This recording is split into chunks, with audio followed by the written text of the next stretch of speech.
নমস্কার বন্ধুরা, পূর্ব বাংলার রান্নাবান্না চ্যানেলে একটা নতুন রেসিপি নিয়ে আপনাদের সকলকে স্বাগত জানাচ্ছি। আজকে আমরা চলে যাব টমেটো ও আমসত্ত্বর চাটনি বানানোর জন্য। যার জন্য প্রথমেই আমরা টমেটোটাকে ভালো করে কেটে নেব। দেখুন, লম্বা লম্বা করে আমি টমেটোগুলো কেটে নিচ্ছি।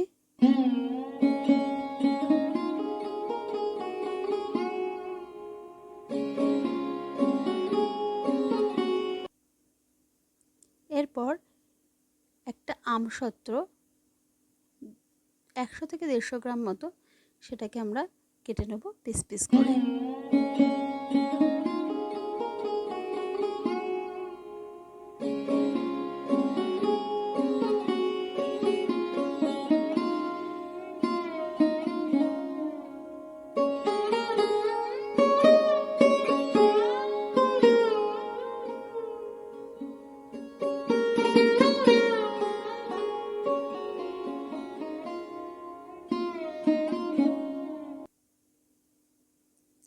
আমসত্ত্বগুলো কাটা হয়ে গেছে। দেখুন, আমি চাটনি বানানোর জন্য টমেটো এবং আমসত্ত্ব কেটে নিয়েছি, আর নিয়ে নিয়েছি অল্প লবণ আর পরিমাণ মতো চিনি। এবার চলে গেলাম রান্নায়। সর্ষের তেলে ঠান্ডা অবস্থাতেই আমি দিয়ে দিলাম সর্ষে এবং শুকনো লঙ্কা। ঠান্ডা তেলে ফোড়ন দিলে কিন্তু সেটা ভীষণই সুস্বাদু হয়। এরপর কেটে রাখা টমেটোগুলো আমি দিয়ে দিলাম আমার ফ্রাইং প্যানের মধ্যে।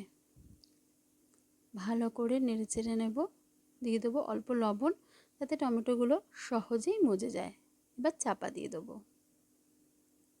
5 মিনিট পর ঢাকনাটা সরানোর পর কিছুটা এমন অবস্থা হবে টমেটোগুলোর। দেখুন কি সুন্দর নরম হয়ে গেছে। অবশ্যই কিন্তু একটু লবণ দেবেন, তাতে টমেটোগুলো সেদ্ধ হবে তাড়াতাড়ি। এরপর আমি অল্প জল দিয়ে দেবো এর মধ্যে, আর তার সাথে মিশিয়ে দেবো কেটে রাখা আমসত্ত্বগুলো। সবার শেষে দেবো চিনি। চিনি আগে দিলে কিন্তু টমেটো সেদ্ধ হতে বা যে কোনো কিছু সেদ্ধ হতে একটু সময় নেয়, তাই চিনিটা দেবো একদম সবার শেষে। সব কিছু ভালো মতো নাড়িয়ে চাড়িয়ে আবারও 5-6 মিনিটের জন্য এটাকে আমি চাপা দিয়ে দেবো মিডিয়াম আঁচে।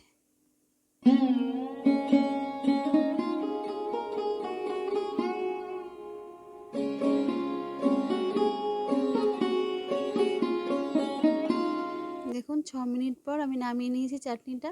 গরম গরম, ঠান্ডা হলে এটা ভীষণই সুস্বাদু হবে।